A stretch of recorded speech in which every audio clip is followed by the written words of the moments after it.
ನಮಸ್ಕಾರ ಜ್ಯೋತಿಷ್ಯ ಅಭಿಮಾನಿಗಳೇ, ಇದು ಸರ್ವಶಕ್ತಿ ನುಡಿಯ ಮತ್ತೊಂದು ಕೊಡುಗೆ. ಈ ದಿನ ಮಹಡಿ ಮೆಟ್ಟಿಲು ಯಾವ ದಿಕ್ಕಿನಲ್ಲಿ ಇದ್ದರೆ ಸುಖ, ನೆಮ್ಮದಿ, ಶಾಂತಿ, ಐಶ್ವರ್ಯ ನೀಡುವುದು, ಇದಕ್ಕೆ ವಿರುದ್ಧವಾದರೆ ಯಾವ ಕೆಟ್ಟ ಫಲ ನೀಡುವುದು ಮತ್ತು ಅದಕ್ಕೆ ಪರಿಹಾರ ಮಾರ್ಗವನ್ನು ಈ ವಿಡಿಯೋದಲ್ಲಿ ತಿಳಿಸಲಾಗಿದೆ. ನಿಮ್ಮ ಮನೆಯ ಯಾವುದೇ ದಿಕ್ಕಿನಲ್ಲಿ ಇರಲಿ, ಮಹಡಿ ಮೆಟ್ಟಿಲು ಪೂರ್ವ ದಿಕ್ಕಿನಲ್ಲಿ ಇದ್ದರೆ ದೋಷವಿರುತ್ತದೆ.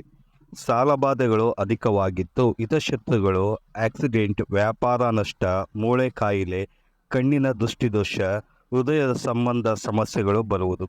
ಇದಕ್ಕೆ ವಾಸ್ತುಯಂತ್ರವನ್ನು ಪೂರ್ವದಲ್ಲಿ ಇಟ್ಟು ಪೂಜಿಸುವುದು.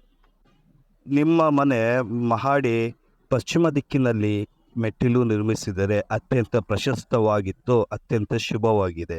ಇದು ನಿಮಗೆ ಐಶ್ವರ್ಯ, ಹಣಕಾಸು, ವ್ಯಾಪಾರ, ಮನೆ, ಸಂತಾನ, ಆರೋಗ್ಯ, ಆಯಸ್ಸು, ದಿನೇ ದಿನೇ ಅಭಿವೃದ್ಧಿ ಉಂಟು ಮಾಡುವುದು. ನಿಮ್ಮ ಮನೆಯ ಮಹಡಿ ಮೆಟ್ಟಿಲು ಉತ್ತರ ದಿಕ್ಕಿನಲ್ಲಿ ಇದ್ದರೆ ಪದೇ ಪದೇ ಆರೋಗ್ಯ ಕೆಡುವುದು, ನೀರಿನಿಂದ ತೊಂದರೆ ಬರುವುದು, ಜಲಕಂಟಕ ಉಂಟಾಗುವುದು, ಜಗಳ, ಸಾಲಬಾಧೆ, ಹೆಣ್ಣು ಮಕ್ಕಳ ಆರೋಗ್ಯ ಸಮಸ್ಯೆ ಬರುವುದು. ಇದಕ್ಕೆ ಶ್ರೀಚಕ್ರ ಯಂತ್ರವನ್ನು ಇಟ್ಟು ಪೂಜೆ ಮಾಡುವುದು. ನಿಮ್ಮ ಮನೆಯ ಮಹಡಿ ಮೆಟ್ಟಿಲು ದಕ್ಷಿಣ ದಿಕ್ಕಿನಲ್ಲಿ ಇದ್ದರೆ ಸರ್ವಾರ್ಥ ಅನುಕೂಲವಾಗಿರುತ್ತದೆ. ಹಿಡಿದ ಕಾರ್ಯ ಕೆಲಸಗಳು ಅತ್ಯಂತ ಹೆಚ್ಚು ಪ್ರಶಸ್ತವಾಗಿ ಲಾಭವನ್ನು ಉಂಟು ಮಾಡುತ್ತದೆ. ಹಾಗೆಯೇ ಸಫಲತೆ, ಪೂರ್ಣತೆ ಸಿಗುವುದು. ದಿನೇ ದಿನೇ ವ್ಯಾಪಾರದಲ್ಲಿ ಅಭಿವೃದ್ಧಿ, ಮನೆಯಲ್ಲಿ ಆಯಸ್ಸು, ಆರೋಗ್ಯ ಹೆಚ್ಚಾಗುವುದು. ಈ ವಿಡಿಯೋ ನಿಮಗೆ ಇಷ್ಟವಾದಲ್ಲಿ ಲೈಕ್ ಮಾಡಿ, ಶೇರ್ ಮಾಡಿ, ಕಾಮೆಂಟ್ ಮಾಡಿ ಹಾಗೂ ಸಬ್ಸ್ಕ್ರೈಬ್ ಆಗಿ.